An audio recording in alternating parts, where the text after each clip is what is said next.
Salut les zadistes, je m'amuse à un nouveau format de vidéo dans lequel j'essaye de courber du bois pour faire ou des aménagements ou des consolidations. Allez, c'est parti.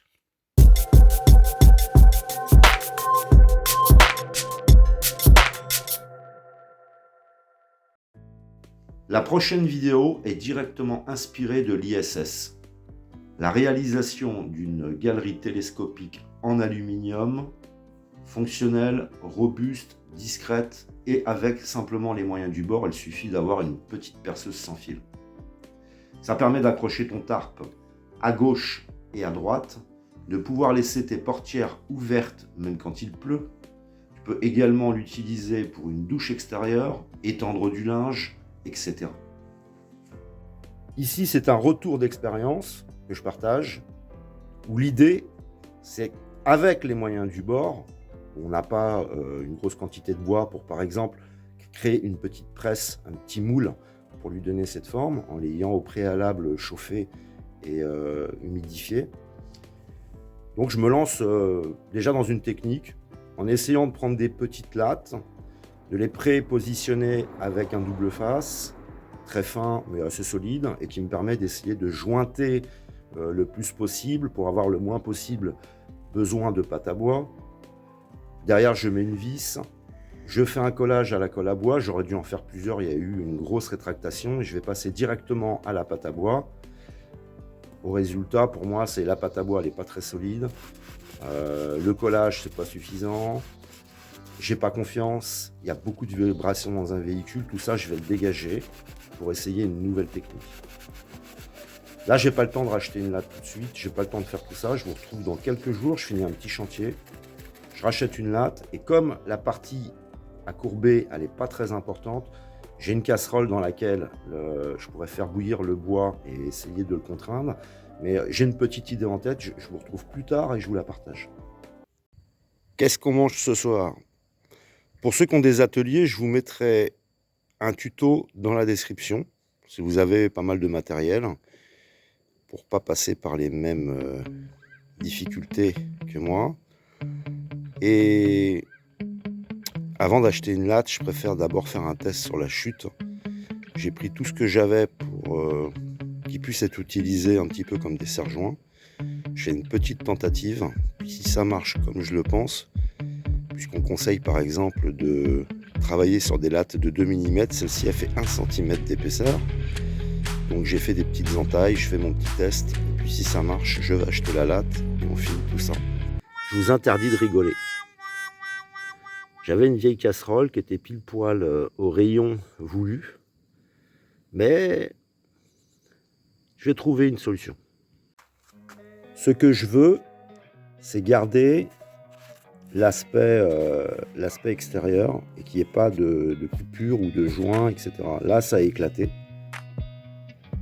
Ça a éclaté parce que la tension, quand tu plies, elle est beaucoup trop importante.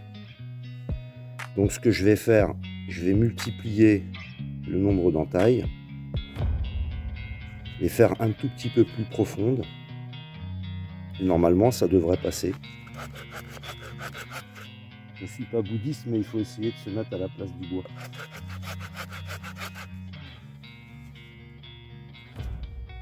Le bois, il est humide, il n'a pas été chauffé. Et on a déjà une belle flexibilité sans que ça casse. Le premier à plier, c'est l'entaille la plus profonde. Il faut donc que je fasse toutes les entailles de la même profondeur. Ici, une petite astuce, tu prends ta pièce test, tu vas prendre ta meilleure découpe, tu vas positionner ta lame de scie à l'intérieur, tirer un trait, et ça te permet d'avoir un point de repère pour ne pas vérifier toutes les 2 secondes que tu n'aies pas, par exemple, été coupé un peu trop loin. Ici, je t'explique grosso merdo. Je ne suis pas ingénieur, je ne suis pas ébéniste ou menuisier. Simplement ce que je crois comprendre. Ta latte, si par exemple ta latte à l'extérieur elle fait 17 cm, à l'intérieur elle fait aussi 17 cm. C'est une sorte de grand rectangle, il n'y a pas de différence. Par contre, si tu veux faire un cercle avec, tu es d'accord avec moi que ce cercle, il a une circonférence beaucoup moins importante à l'intérieur qu'à l'extérieur. Donc tu vas créer des tensions, un peu dans tous les sens, en fonction de l'intérieur et de l'extérieur. Et vers l'extérieur, ce qui fait qu'après, ça pète, ça claque. Donc il faut libérer la tension en faisant, j'ai presque envie de dire, au millimètre. Ça va être calculé au millimètre. Tu vas faire des entailles, comme ici, qui permettent que quand tu plies, il ne reste plus que la trace en fin de compte de la découpe. Donc tu as une multitude de petites entailles qu'il faut calculer pour qu'on ait toujours ces 17 cm par exemple à l'extérieur, mais qu'à l'intérieur on est tellement réduit qu'on ait la circonférence exacte sans qu'il y ait trop de tension.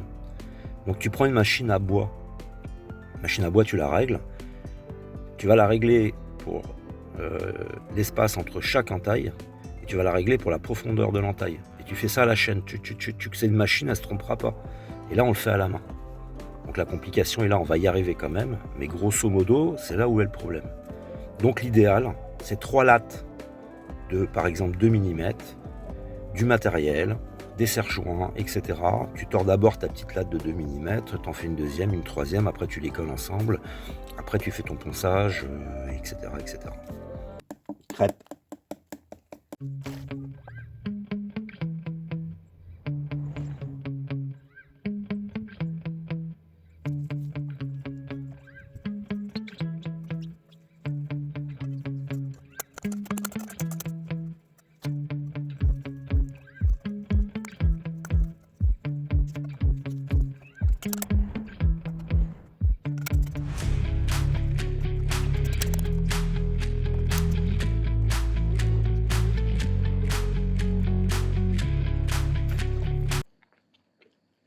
J'arrive pas à mettre les crêpes dans l'assiette.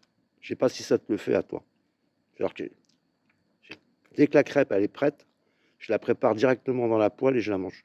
Mais je mets toujours une assiette quand même.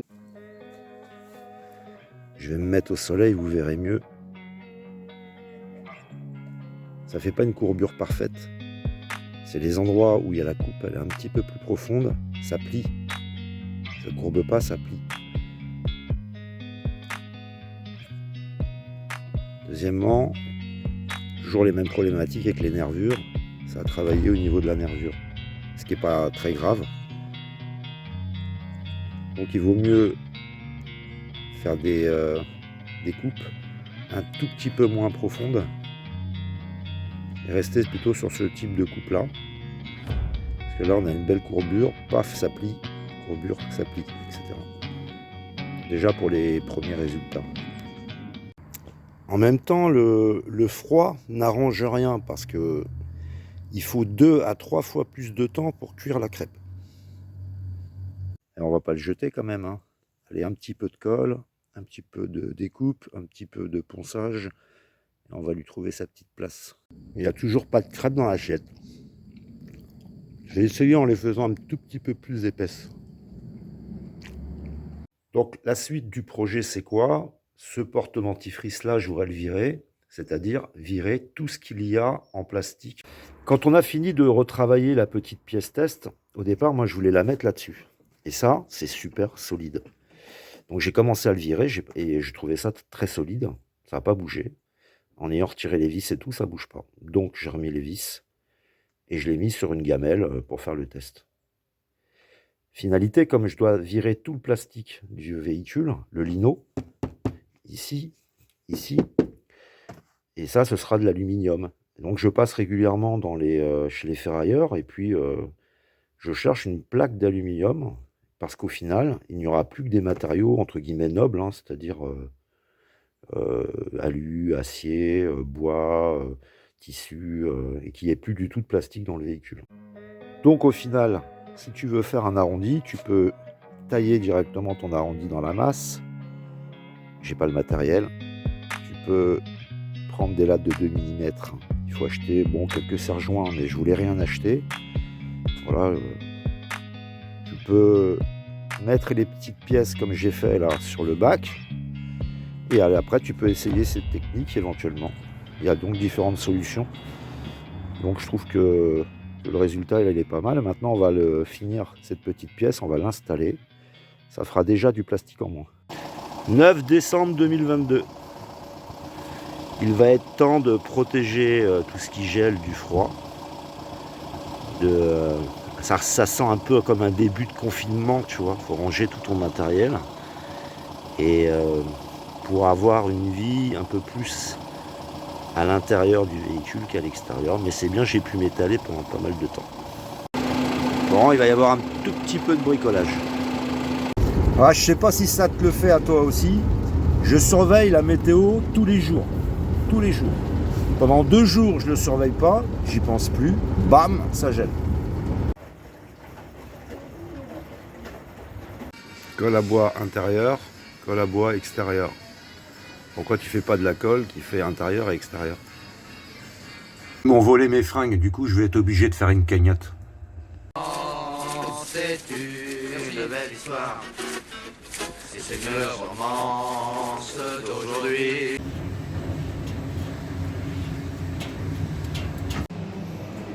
J'ai tout sauf 10 centimes. Alors faites pas comme moi, l'oubliez pas dans la machine. J'ai remis une pièce pour faire chier les mecs en col roulé qui travaillent dans les gouvernements. Quand il gèle, il y a des inconvénients, mais il y a aussi un super avantage.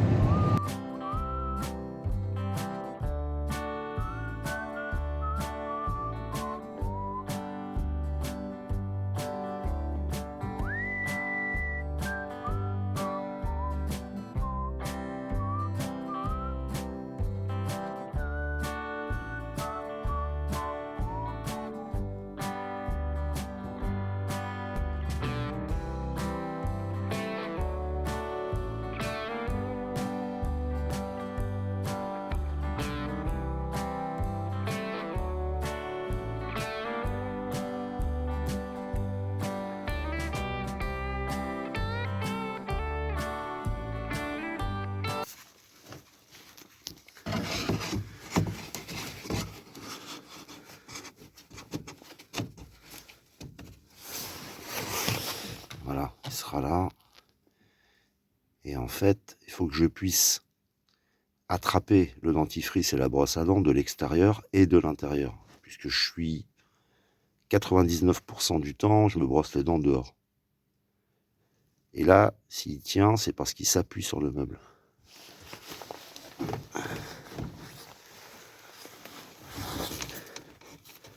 Donc, tu vois, il appuie sur la porte et il tient tout seul. J'ai calculé hyper juste. Il va falloir retirer quelques centimètres.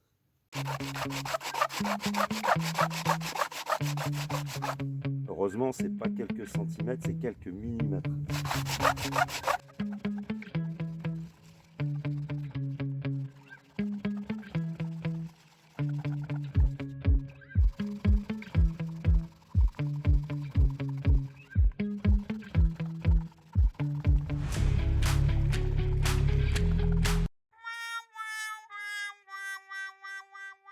Ça fait des mois que j'attends ça. Ces petites tu mâchouilles et puis tu as ce petit grain de sel à un moment donné qui vient se placer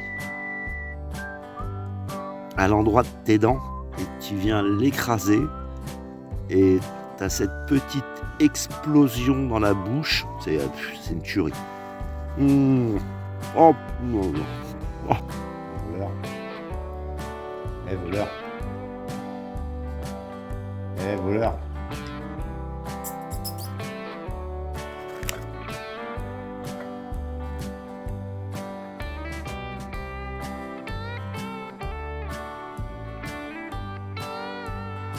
J'essaye de voir si c'est à peu près droit. Il va falloir encore raboter un petit peu que ce soit nickel. Bon, en fait, il y a souvent des vêtements qui viennent se mettre ici, ça vient ajouter de l'épaisseur. C'est pour ça qu'en fait, je tiens absolument à ce que ça se touche pas, quoi. Voilà, là, c'est nickel. J'ai largement de quoi même coincer un blouson sans problème. Dans le type d'aménagement que j'ai choisi, là, on est dans la version hiver, mauvais temps, ou la version de roulage.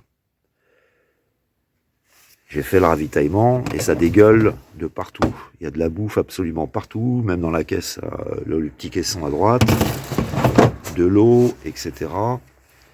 Et d'ici une semaine, 10 jours, ça se revide. Donc il y a beaucoup de chargement, déchargement, de va-et-vient. C'est pourquoi aussi il faut que la petite courbure ici, elle soit quand même relativement solide. Mais ça te donne aussi une idée du pourquoi il y a un peu cette prise de tête sur la solidité, quoi, et la rigidité. Il faut vraiment que ça tienne. Ah ben, je trouve ça quand même beaucoup plus beau que ça, quoi.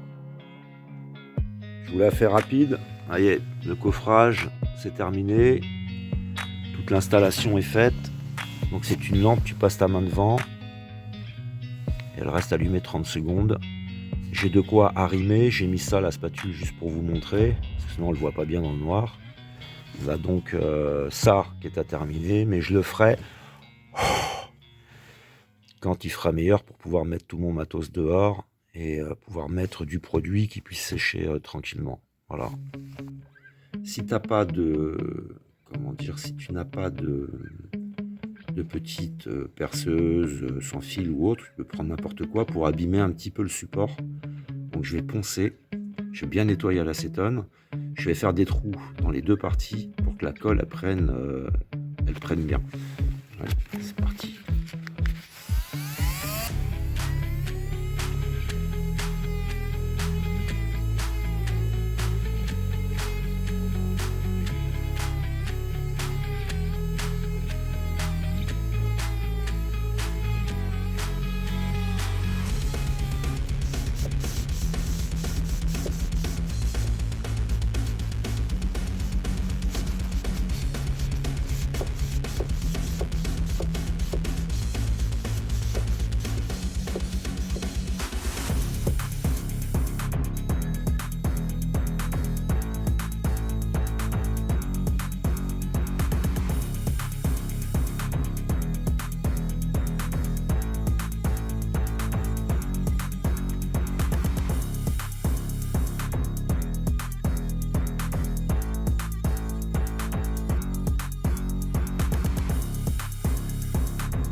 Je vous quitte avec cette petite potée savoyarde. N'abusez pas du chou dans ce type d'habitation. Je vous souhaite à nouveau de bonnes fêtes et à l'année prochaine.